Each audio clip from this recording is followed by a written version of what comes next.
Déjà, merci de vous être connectés. Donc, vous êtes un webinaire du réseau OPA et aujourd'hui, je suis ravie de donner la parole donc à Louise Doglio, qui est doctorante à l'Université de Bordeaux et qui a été par le passé, qui a travaillé avec la chaire agriculture urbaine, notamment sur les cuisines collectives. Elle sera accompagnée de Ève Sonnet, qui participe activement à une caisse, la caisse de Bordeaux, et également de Morgane Squarneck. Donc, comme je le disais en préambule, on enregistre le webinaire, donc coupez bien vos micros lors des interventions, mais n'hésitez pas à poser vos questions dans le chat ou alors à l'audio et en vidéo lors du temps d'échange final. Donc, juste pour rappeler, le réseau OPA, ça veut dire agriculture urbaine et précarité alimentaire. L'objectif est vraiment de favoriser les liens entre approvisionnement de produits issus des agricultures urbaines. Donc, on pense aux fruits et légumes, mais aussi aux œufs, etc., à des publics en situation de précarité alimentaire. Et donc, il y a une dynamique en fait collective qui est de favoriser l'interconnaissance, donc de favoriser des échanges, notamment avec les chercheurs qui sont liés à la chaire à AgroParisTech et à l'INRAE aussi, ensemble faire émerger du terrain des problématiques que l'on va pouvoir tenter de solutionner via la recherche ou la recherche-action. Donc, on a aujourd'hui un petit peu plus de 80 acteurs engagés et qui sont de différents types, à la fois des fondations, des collectivités, des associations, etc. Je vais donner tout de suite la parole à nos intervenants. Donc, Louise, si tu veux reprendre la parole, c'est parti.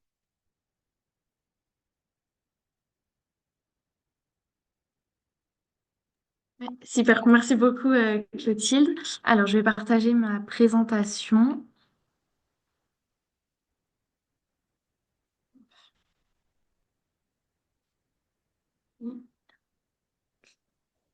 Et voilà. Est-ce que c'est bon? Est-ce que vous voyez bien? Oui, Peut-être si tu peux la mettre en grand écran, en affichage plein. Ouais, super. Là, c'est bon? oui, Ah, c'est ok, bon, parfait. Ok. Aujourd'hui, on va, Eve et moi, vous présenter l'expérimentation d'une sécurité sociale de l'alimentation qui se déroule en Gironde. Euh, pour, euh, pour revenir un peu sur le contexte, enfin sur le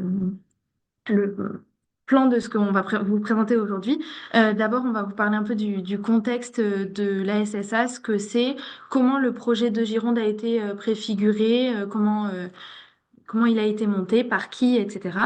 On va aussi vous présenter comment il fonctionne aujourd'hui, comment ça se passe, notre caisse de l'alimentation en Gironde, et puis les points qui, à un peu plus de la moitié du parcours de l'expérimentation, nous interrogent et nous donnent à réfléchir en ce moment.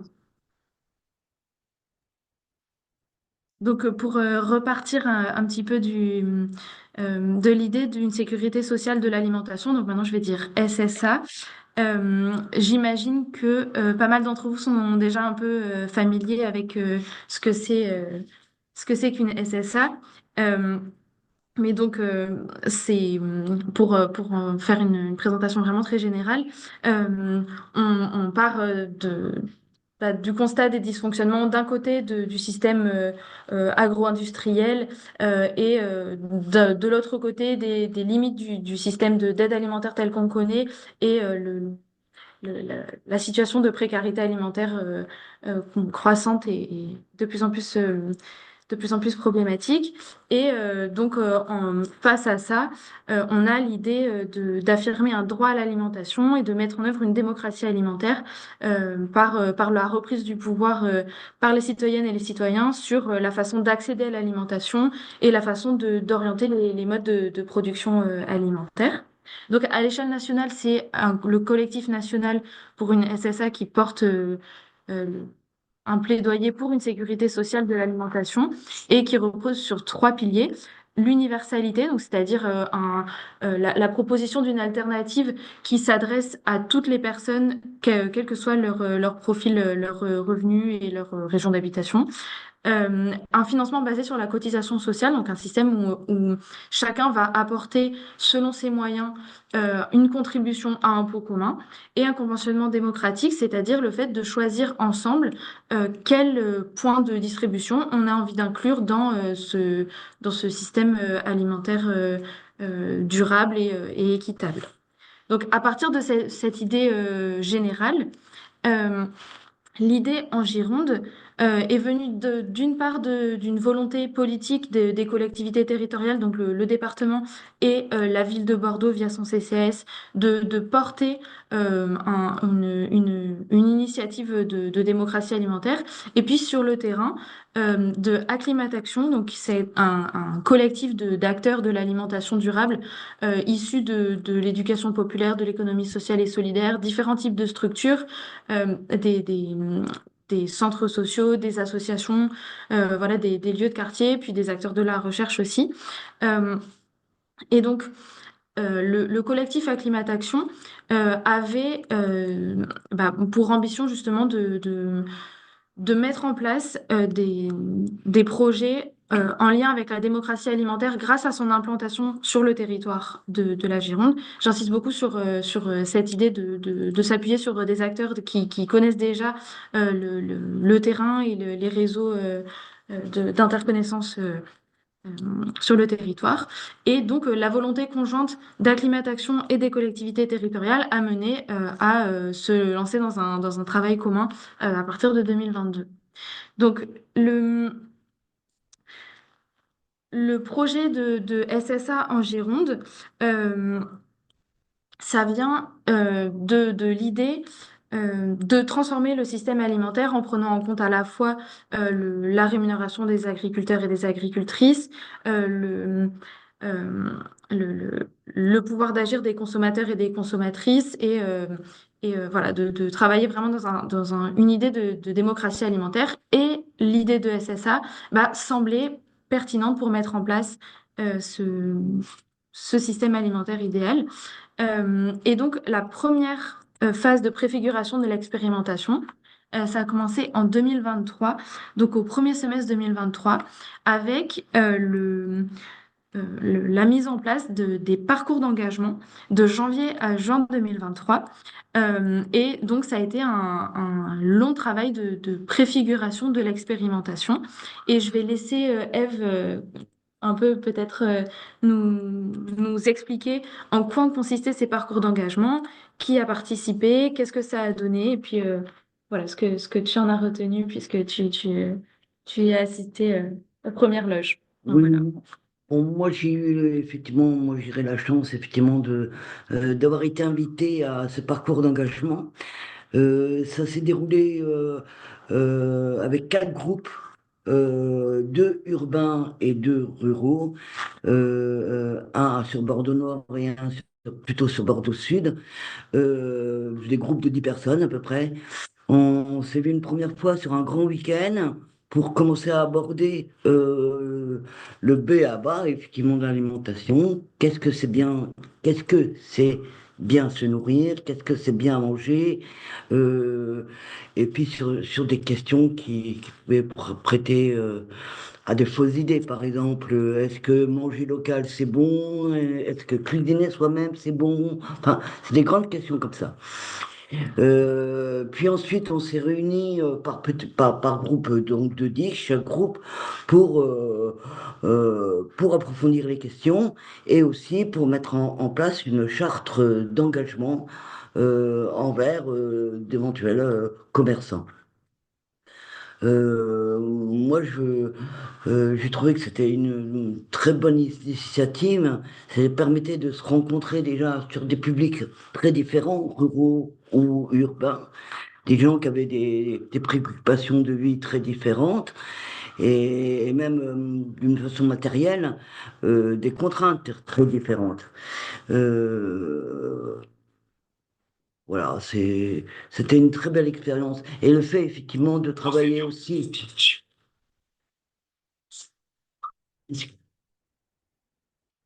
euh, de rencontrer aussi il y a les chercheurs et des animateurs. Euh, c'était ça a permis effectivement d'avancer assez vite et d'arriver à des consensus sur l'alimentation. Super. Super. Ouais, voilà, donc comme l'a très bien expliqué Eve, les parcours d'engagement, ça a été l'occasion de déconstruire des a priori autour de l'alimentation et de reconstruire une culture commune en s'appuyant sur le vécu de chaque personne et pas seulement sur des compétences expertes extérieures. Donc ce travail a été mené par 40 citoyens en tout, du coup 10 groupes sur 4 territoires de la Gironde. Euh, Ça a abouti à la rédaction d'une charte de conventionnement avec dont j'ai mis les 5 critères là en bas de la diapo. C'est ce qui constitue le socle commun de toute l'expérimentation. Ensuite, le deuxième semestre de la fin de l'année 2024 et de l'année 2023, puis début 2024, euh, les parcours d'engagement se sont transformés en collectifs territoriaux. Puis il y a eu des réunions techniques et stratégiques avec cette fois-ci les collectivités territoriales. Et donc petit à petit, les modalités de l'expérimentation ont été précisées. Et tout ça pour aboutir en mars 2024 au lancement de l'expérimentation. Euh, sur donc les 4 territoires dont on parlait, qui sont Bordeaux, le territoire de Bordeaux qui inclut une partie Bordeaux-Nord et une partie Bordeaux-Rive-Droite, le Sud-Gironde, le Pays-Foyen et la ville de Bègle. Euh, et donc, au lancement de l'expérimentation, le panel des 40 citoyens des parcours d'engagement a été élargi à 100, une centaine de personnes par territoire, donc 400 en tout, ce qui représente en tout 178 foyers.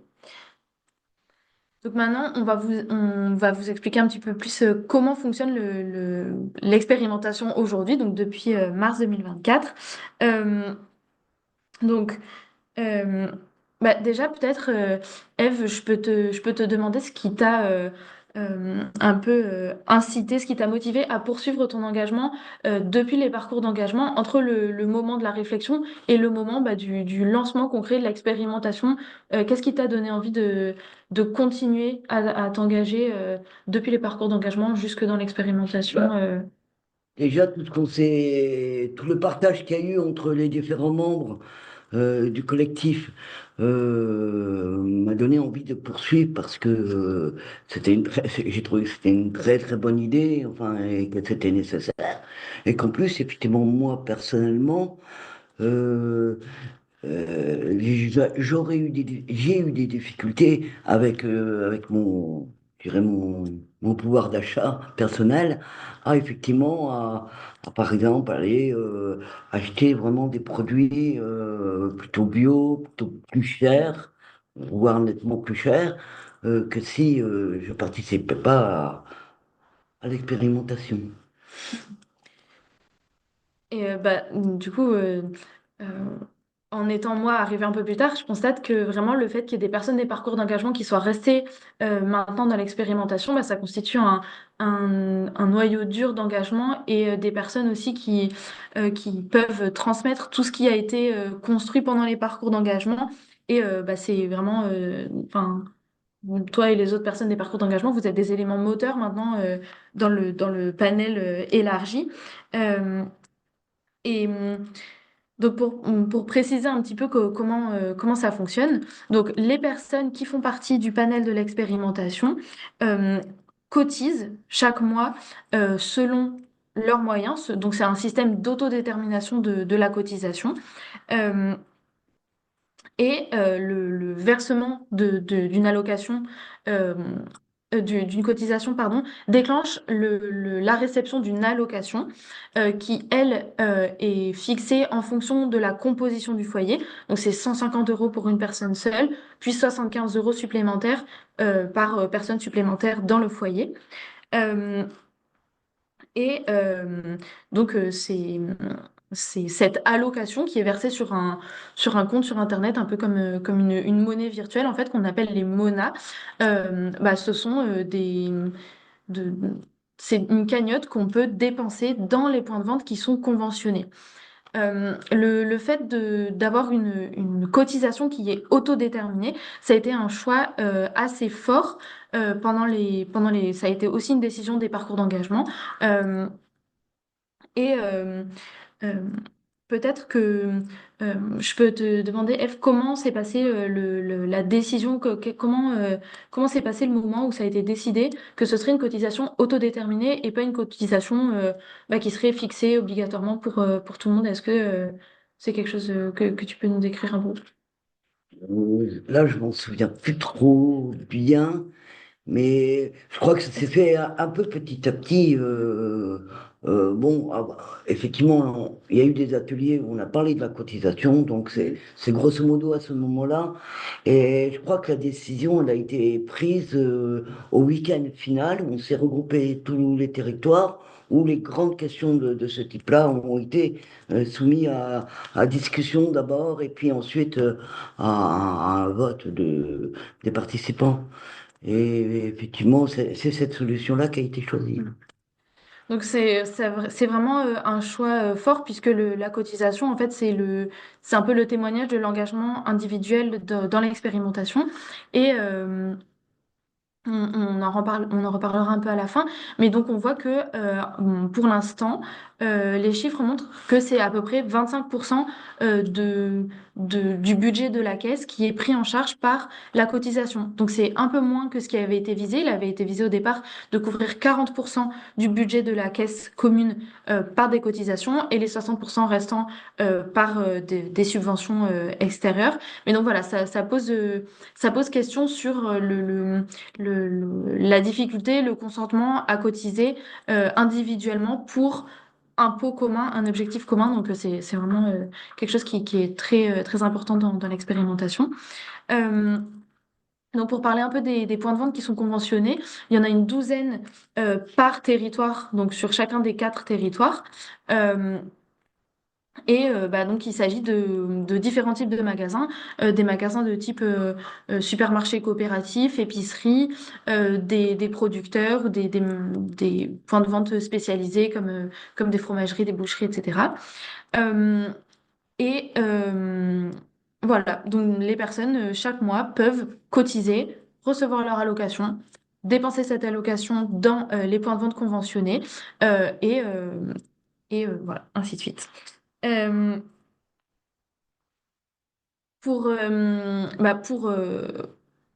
organiser tout ce fonctionnement et prendre les décisions qui concernent les groupes locaux, il existe des instances qui s'appellent les caisses locales. Donc la caisse locale, c'est le moment mensuel où sur chacun des territoires, les personnes qui font partie du panel peuvent se regrouper sur la base du volontariat et venir discuter de comment se passe l'expérimentation. Chaque mois, il y a différents sujets qui sont abordés. Donc par exemple, le sujet de la cotisation. euh, les sujets du conventionnement, etc. Et puis c'est aussi lors de ces caisses locales que sont décidés quels nouveaux points de vente vont intégrer l'expérimentation, où donc les personnes évaluent si les 5 critères de la charte de conventionnement sont respectés par tel ou tel point de vente qui a été proposé au conventionnement, et donc conventionnent de nouveaux points de vente. Euh,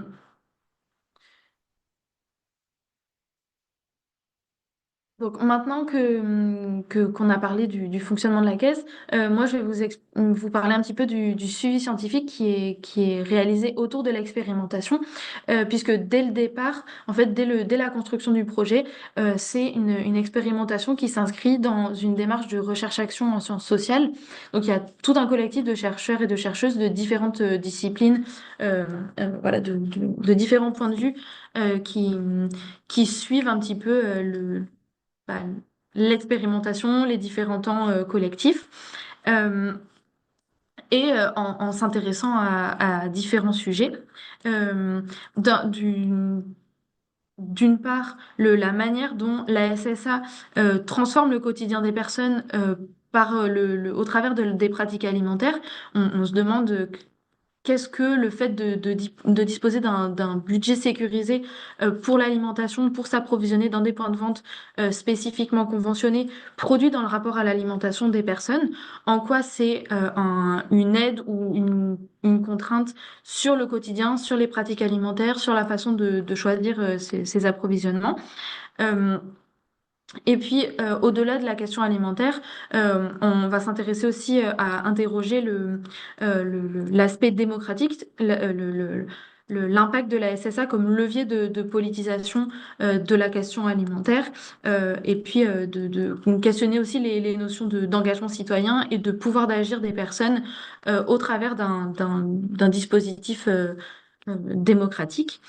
Euh, et puis, une autre dimension, peut-être plus à long terme ou à plus grande échelle, sur le rôle possible d'une SSA dans l'écologisation, la reterritorialisation des filières agroalimentaires.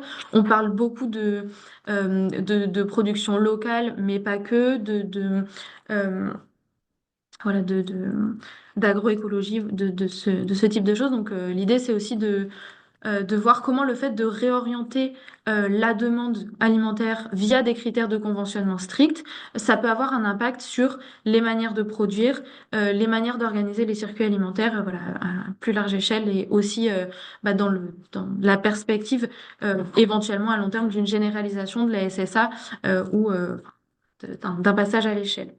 Donc voilà, ça c'est les différentes thématiques un peu qui sont touchées par le suivi scientifique autour de l'expérimentation.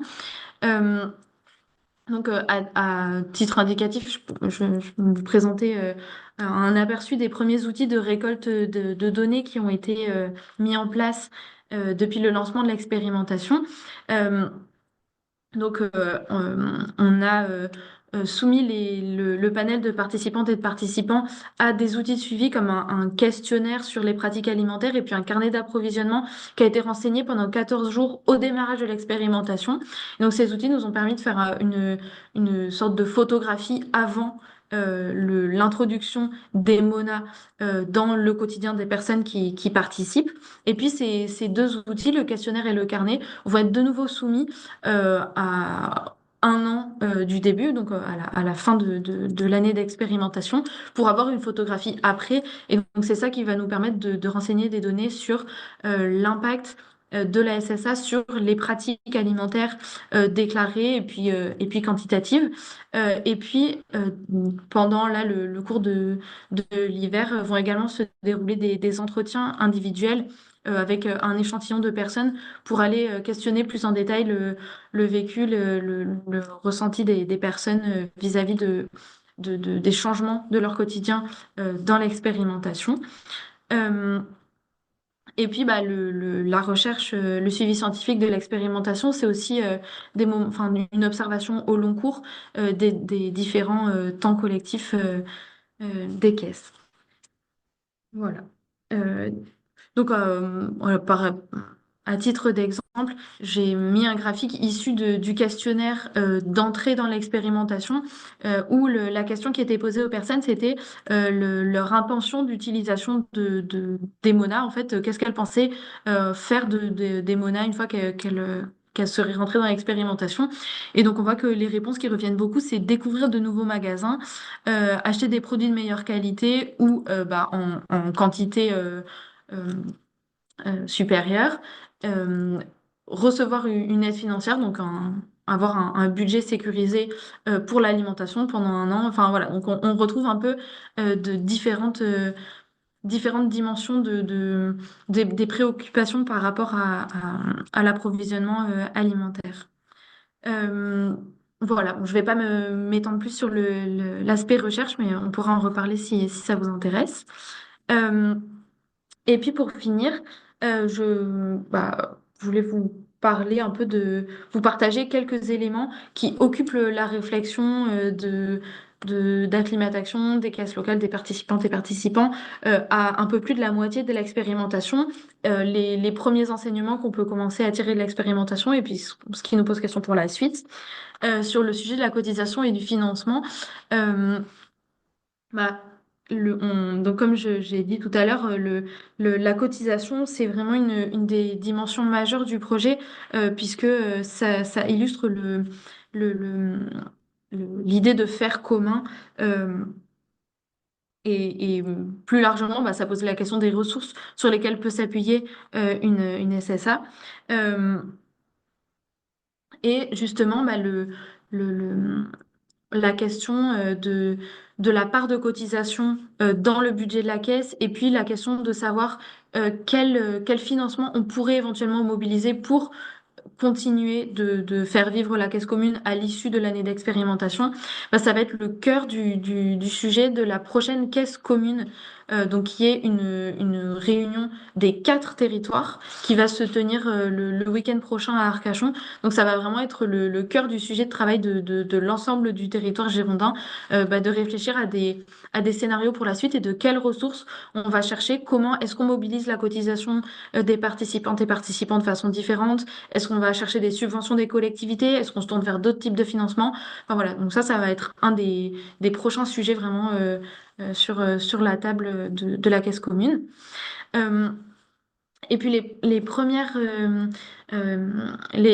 choses qui se dégagent du terrain sur le conventionnement, euh, bah, c'est la question de la répartition des monnaies qui sont dépensées entre les différents types de lieux.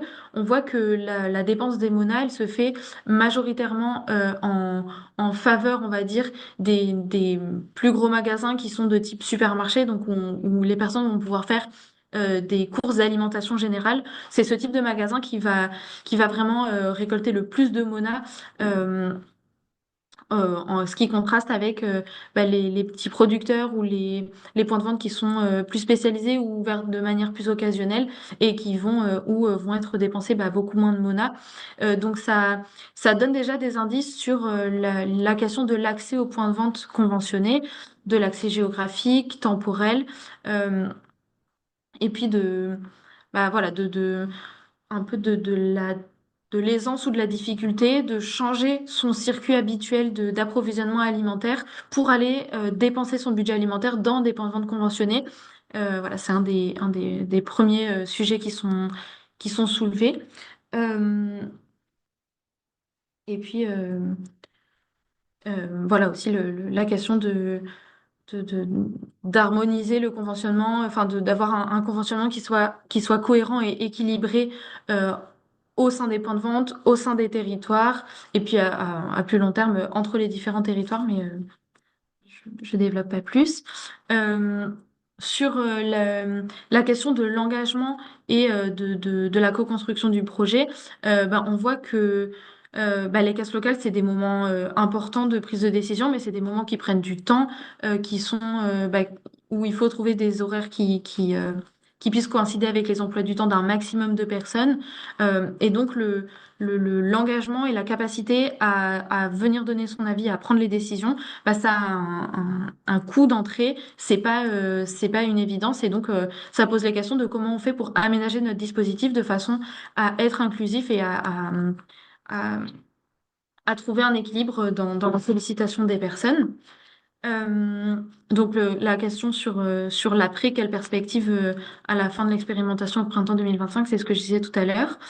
La question du plaidoyer qui va aussi occuper la fin de l'expérimentation, comment on construit un vocabulaire commun sur la SSA et à qui on adresse ce discours pour porter le message de la SSA.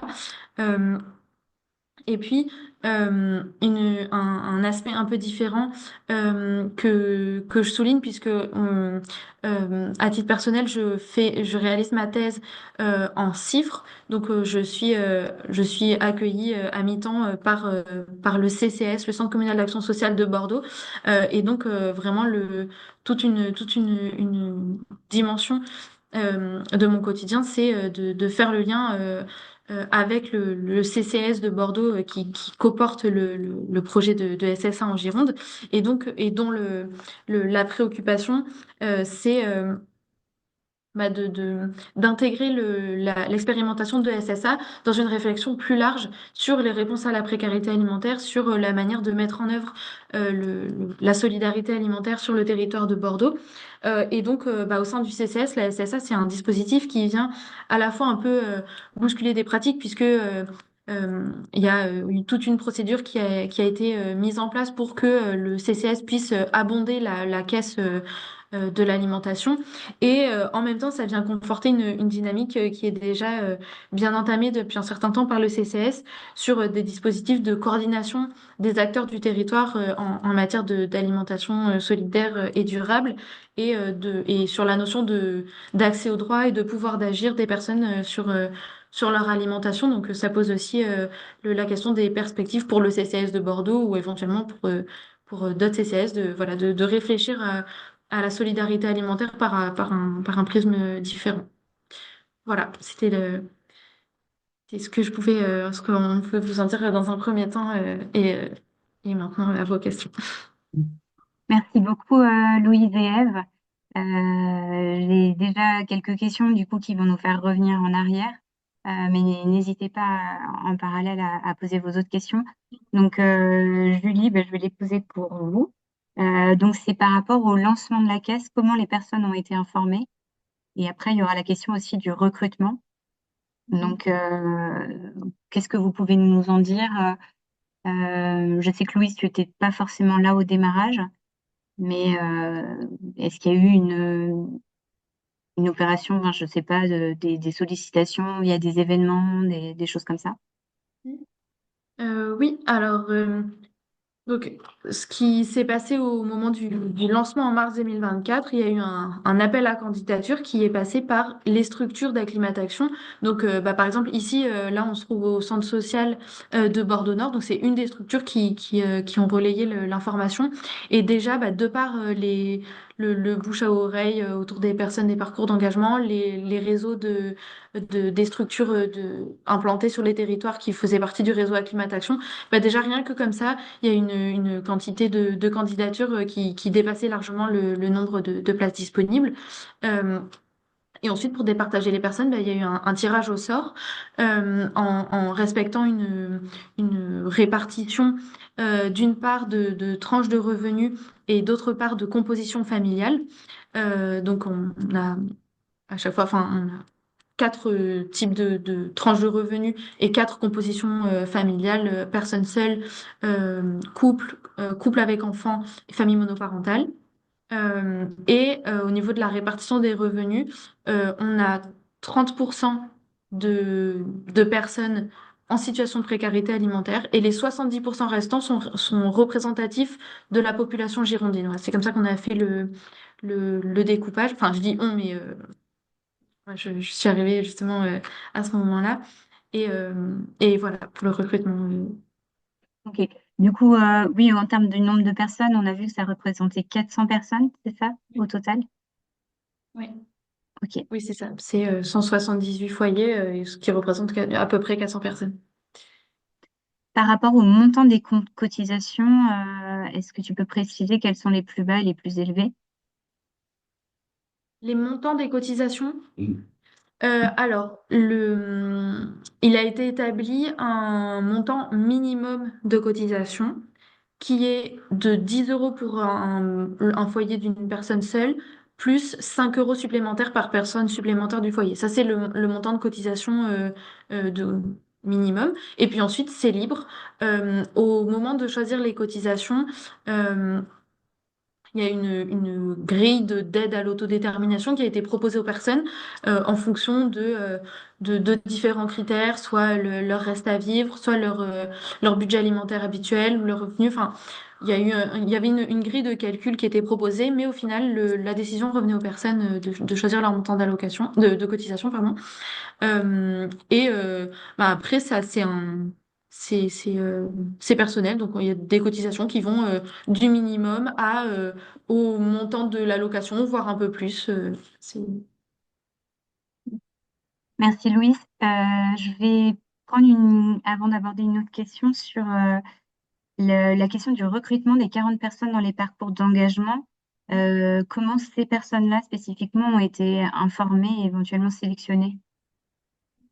Là, peut-être, je peux te retourner la question, Eve, de savoir comment toi tu es rentrée dans le Oui, parcours. moi, je suis rentré parce que j'avais déjà participé à un week-end de travail avec l'association VRAC, hein, qui intervient sur mon quartier. Et j'avais effectivement participé à deux, trois réunions avec eux. C'est comme ça qu'effectivement on m'a proposé de faire le parcours d'engagement, oui. Et je pense, d'après les gens que j'ai rencontrés, effectivement, que ce soit sur Bègle ou, ou sur les territoires urbains, c'est beaucoup de gens qui avaient déjà un petit lien déjà avec l'alimentation ou des associations ou ou, ou des groupes de cuisine, enfin des gens qui avaient déjà un petit peu travaillé sur la question. Et c'est pas je pense que les associations ont relayé après auprès de ces gens-là, et puis après c'est des cooptations, quoi. Voilà. Donc, voilà, ça dépend. Enfin, c'était beaucoup les structures d'acclimatation, donc notamment VRAC à Bordeaux qui étaient déjà implantées. Voilà. Et merci beaucoup. On a une autre question par rapport aux habitudes des consommateurs et consommatrices sur les gros points de vente. La question, c'est est-ce que c'est pas une question de concurrence du prix, du fait de conventionner des points de vente qui arrivent à négocier des prix plus bas, des meilleurs prix au détriment des producteurs et productrices agricoles et des produits transformés? Je- Ben, c'est une explication possible. Euh, En effet, le conventionnement, donc je remets les critères du conventionnement, ce sont des critères qui portent sur les pratiques de production, la provenance des produits la rémunération des personnes qui travaillent dans le point de vente. Mais le conventionnement ne négocie pas les prix avec le point de vente. Donc effectivement, chaque point de vente fixe ses propres prix et les personnes payent en monnaie le prix qui est fixé par le point de vente. Donc effectivement, la question du prix des produits, ça peut être un facteur de discrimination entre différents types de points de vente. Oui, oui, c'est possible. Et Hum.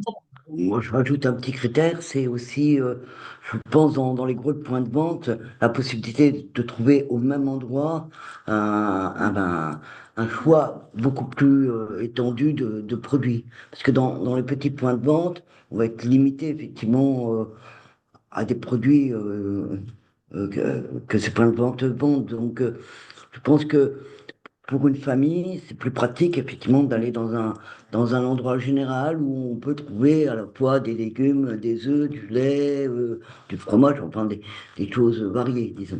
Et de ton expérience, est-ce que tu trouves que dans les points de vente de type supermarché, à produit égal, c'est moins cher que des magasins, qu'un producteur? Est-ce que tu as déjà fait cette observation ou...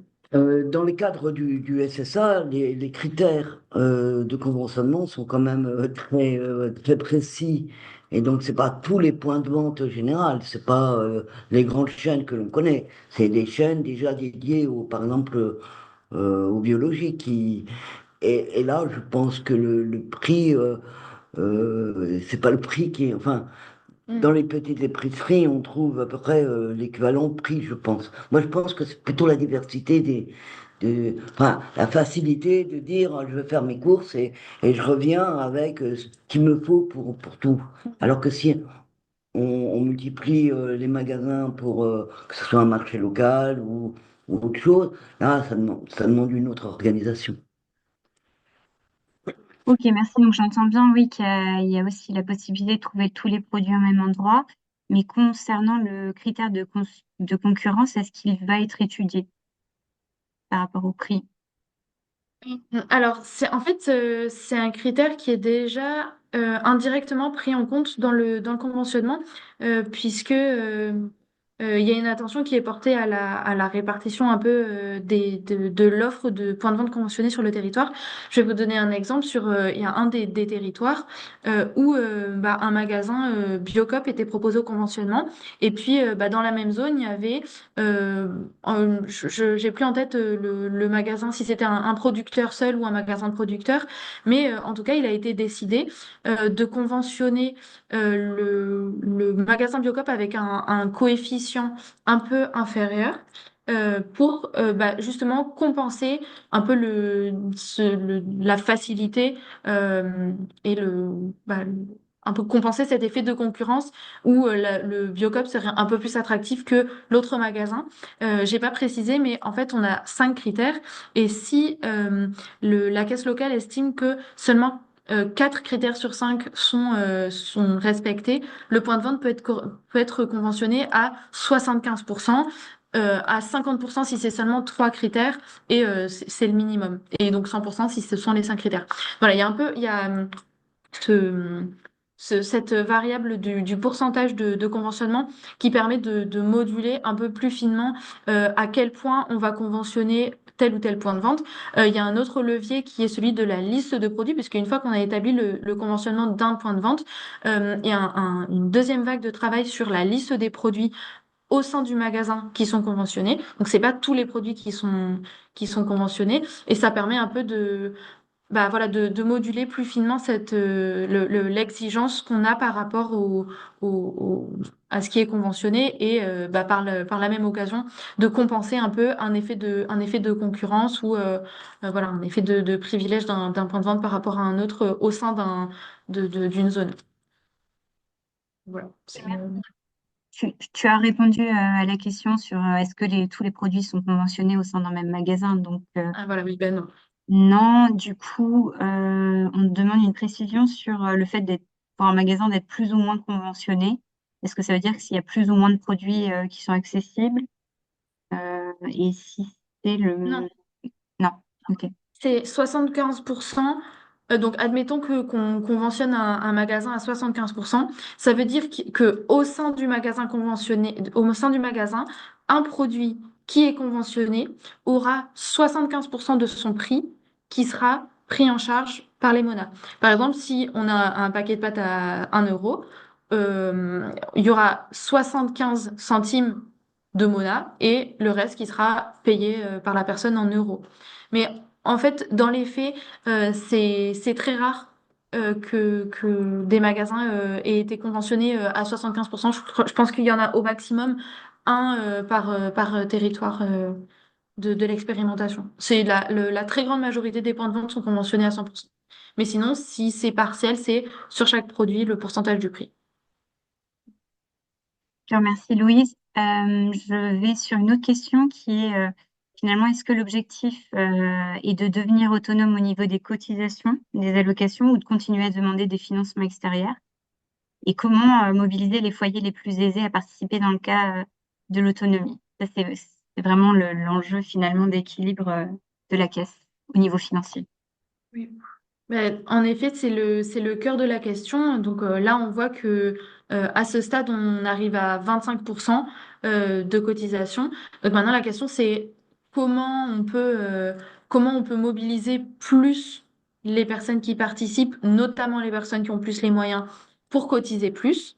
Euh, Comme on n'a pas de comme on a décidé le système d'autodétermination, en fait, on n'a pas de levier d'obligation sur les personnes, si ce n'est le fait d'expliquer l'importance et la notion de commun autour de la cotisation. Une solution pour arriver à notre objectif des 40% initiaux, ça serait de fixer un taux de cotisation qui serait obligatoire, comme on cotise à la Sécu en fonction de son revenu, de façon fixe, pondérée par le revenu. Ça serait une méthode possible. Euh, mais du coup, ça voudrait dire qu'on revient sur l'idée initiale de l'autodétermination. Sur la question des...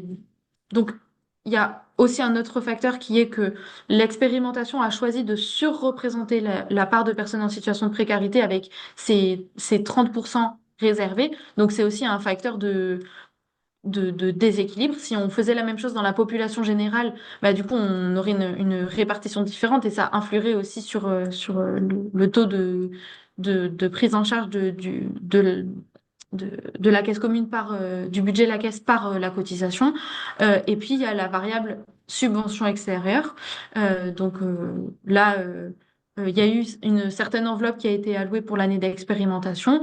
On ne sait pas ce qu'il en sera de la suite, mais c'est pour l'instant, euh, la subvention semble être relativement incontournable au vu des pourcentages qu'on obtient aujourd'hui. Pour l'instant, on ne peut pas dire à court terme, on vise une autonomie. Euh, mais enfin, c'est c'est euh, c'est un sujet qui reste ouvert.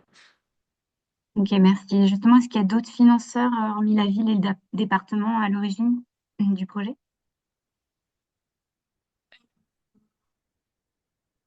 Alors, le, le, la fonctionnement d'acclimatation, enfin le fonctionnement d'acclimatation a aussi reçu des financements type appel à projet de l'État. Et sinon c'est le département la ville. Je laisse peut-être Morgane me compléter si je dis des bêtises. Euh, pardon. Oui, la question, c'est s'il y a d'autres financeurs globalement sur Financement, l'expérimentation ou au financement, démarrage? Oui, parce qu'en fait, on a identifié les financeurs, ville et département, mais est-ce qu'il y en a d'autres? Alors sur le projet, sur toute l'expérimentation, il y a différents financeurs, soit pour l'animation du projet, enfin le fonctionnement du projet, soit pour directement abonder la caisse. Et donc dans les différents financeurs, il y a, enfin le projet a été lauréat de l'appel à projet Mieux manger pour tous de l'État. Donc il y a un financement de l'État, il y a aussi un financement de l'ADEME, un financement de la région Nouvelle-Aquitaine et un financement de la métropole et de la ville de Bègles sur les financeurs publics. Et après, si je me trompe pas, je crois que l'association Acclimatation est aussi financée par la Fondation Carasso. Je suis ah, ouais, d'accord. c'est ça que j'oubliais.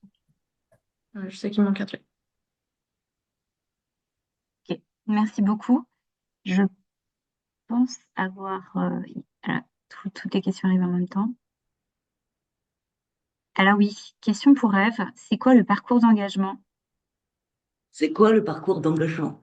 Oui, Bah, pour moi, personnellement, euh, c'est une expérience de mettre en commun des gens venus un peu de milieux très différents qui ont réfléchi sur, sur manger, qu'est-ce que pour eux c'était bien manger.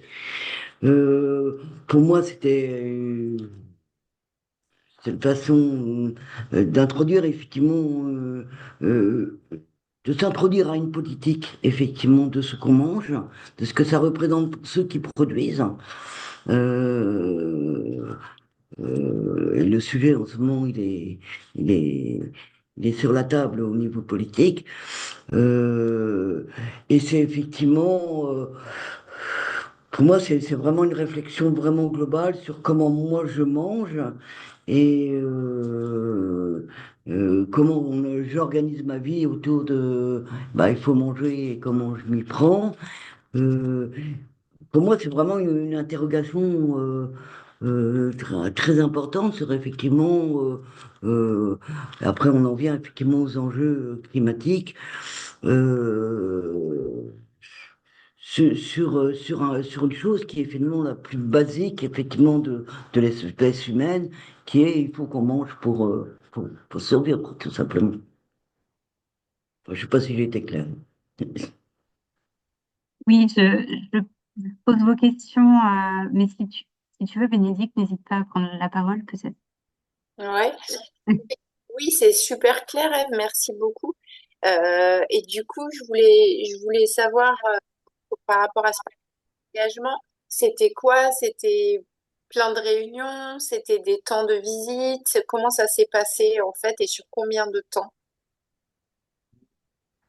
Le calcul avait été fait.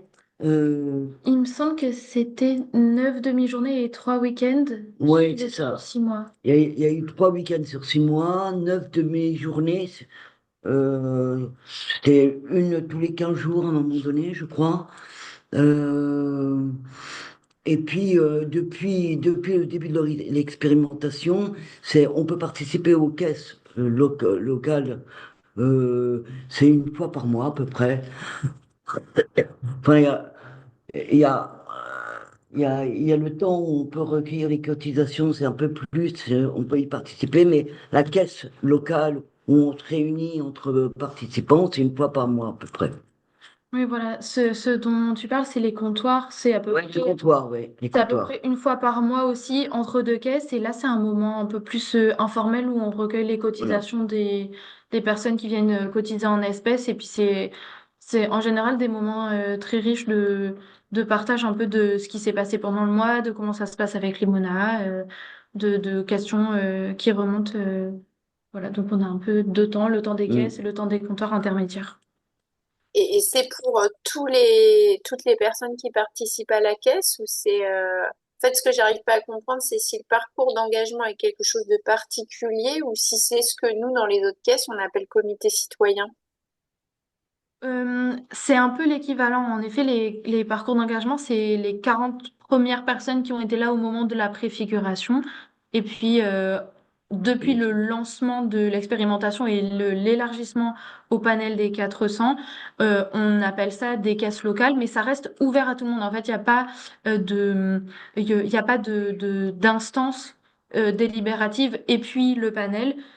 Toute personne du panel peut venir aux caisses locales. Dans les faits, en général, il y a entre une vingtaine et une trentaine de personnes, mais c'est pas une instance distincte du panel global. Et peut-être pour compléter, le parcours d'engagement, c'était un moment spécifique, c'était vraiment en amont du lancement de l'expérimentation, donc enfin, il y a eu un début et une fin, et c'était 6 mois de travail, enfin, voilà, cantonné enfin, c'était une phase en fait de préfiguration de l'expérimentation. Et du coup, toute dernière question pour Eve, du coup, donc de ce parcours d'engagement, qu'est-ce que vous en retenez? Qu'est-ce que vous avez envie de transmettre? Par exemple, nous, là, on est une caisse qui démarre. Voilà, quelles sont les choses qu'il faut pas qu'on oublie de faire ou de transmettre aux personnes, en fait? Ou qu'est-ce qui vous a le plus plu, vous?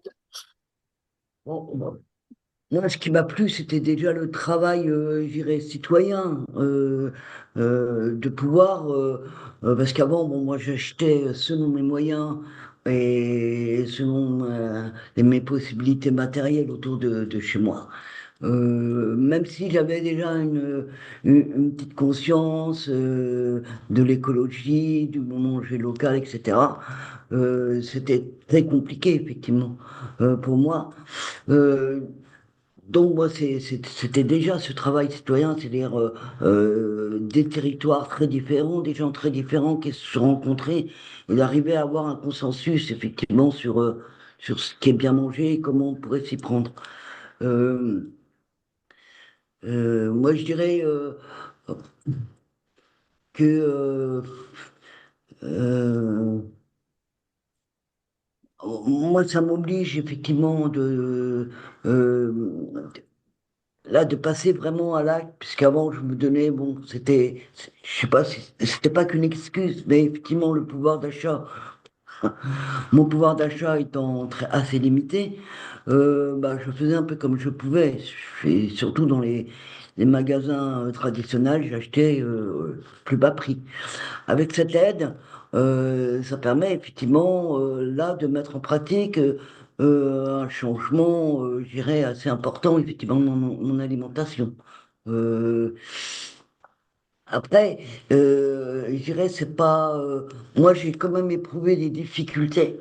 Euh, parce que il y a toutes les habitudes culturelles et les habitudes qu'on a pris dans la vie, effectivement, pour s'alimenter, qui finalement sont peut-être pas si faciles à changer du jour au lendemain comme ça, quoi. Donc faut vraiment réfléchir, trouver des recettes. Il y a des légumes que je cuisinais pas du tout, comment les cuisiner. Enfin, il y a plein de choses. Mais ça, on peut le trouver effectivement après dans les caisses locales ou dans les conversations avec les gens, comment ils s'y prennent, enfin, euh, des petits trucs à trouver, etc. Donc, ce qui est intéressant, c'est pour moi, ce qui est le plus intéressant, hormis effectivement l'aspect peut-être financier, c'est effectivement euh, euh, créer un discours commun sur une alimentation qui est meilleure pour la planète, meilleure pour nous aussi, et puis de s'apercevoir qu'on peut effectivement changer les choses. En s'y mettant à un certain nombre, en se donnant des outils, on peut effectivement, même si aujourd'hui ça paraît être un peu utopique, mais on pourrait essayer nous les citoyens mangeurs, de, de- d'imprimer des choses différentes dans le circuit de l'alimentation. Merci. Merci beaucoup. Maxime, je te donne la parole tout de suite. Bonjour, merci pour vos témoignages. J'ai une petite question sur la mise en place de la caisse. Est-ce que à des moments, il y a pu y avoir des tensions entre différents enjeux, et notamment l'enjeu d'accès de tous à l'alimentation, et donc répondre aussi à cette question de précarité alimentaire, et l'autre enjeu qui est aussi d'écologisation du secteur agricole, de transformation des pratiques, agroécologie. Euh, en gros, pour résumer, est-ce qu'il y a certains qui disaient, bon, mais il faut acheter que du local et que du bio, pendant que d'autres disaient, oui, mais moi, cet argent, ça va me servir à me nourrir complètement, et donc il me faudra aussi que j'achète du riz, des pâtes, ce qu'il y a pas autour de Bordeaux, quoi. Est-ce que cette tension est ressortie? Et si oui, comment vous l'avez traitée? Ou alors, est-ce qu'elle est pas ressortie? Et dans ce cas-là, ben, il n'y a pas de réponse à apporter. Merci. Ouais, oui, toutes les questions ont été posées dans les groupes de travail, hein. Bah, ça s'est réglé par des discussions, quoi. Je veux dire. Mais je pense qu'à la fin, tout le monde, moi, j'ai senti chez tous les participants une envie quand même de garder des critères forts dans la charte. Et dans ces critères-là, il y a effectivement le problème de la production, de la rémunération des producteurs. Enfin, toutes les questions ont été posées et on a essayé effectivement de, de toucher toute la chaîne du départ des mangeurs et des producteurs, comment c'était distribué, l'accessibilité à tous. Enfin, on a essayé de mettre des critères très forts. Et effectivement, euh, chaque participant s'engage. Effectivement, c'est aussi un choix exigeant un peu au départ, effectivement, à prendre les produits tels qu'on les trouve parce que c'était la condition du conventionnement. On a choisi des critères forts, donc effectivement, à nous aussi de faire l'effort d'acheter et de se satisfaire des produits qu'on va trouver dans ces magasins-là. Merci Ève. Merci. Ouais, je t'aime bien. Je précise juste, on avait une question de Léna pour savoir si des producteurs et des représentants des points de vente étaient présents dans le parcours d'engagement. Et donc Morgane nous précise que 40 citoyennes et citoyens étaient mobilisés et que parmi ces personnes, il y avait un producteur. Et par contre, les producteurs ont été invités comme des experts pour partager la réalité de leur métier, de la production et de la construction des prix. Donc ça, c'est une première chose. Autre chose aussi, Morgane, donc, qui nous précise qu'il y a des vidéos qui sont disponibles sur le parcours, le processus des parcours d'engagement. Donc, si vous voulez en apprendre plus, ce sera par là. Et oui, désolée, je ne vais pas pouvoir aborder, mais on a un rappel donc, de C sur effectivement le fait que le socle, le pilier fondamental de la cotisation est fait sur la valeur ajoutée du travail comme ressource, c'est-à-dire la cotisation socialisée telle que la sécurité sociale des soins avait pu être instaurée à partir de 1946. Non, la sécurité sociale telle qu'elle a été instaurée en 1946 fonctionne pas exactement euh, pareil aujourd'hui, mais je vais pas pouvoir aborder tout ça. Pensez-vous ouvrir la participation aux caisses des ouvrières agricoles, paysannes, travailleurs et travailleuses de toute la filière, abattoirs, labos de transformation, cantines collectives et autres lieux de restauration, et des points de vente qui sont aussi précarisés?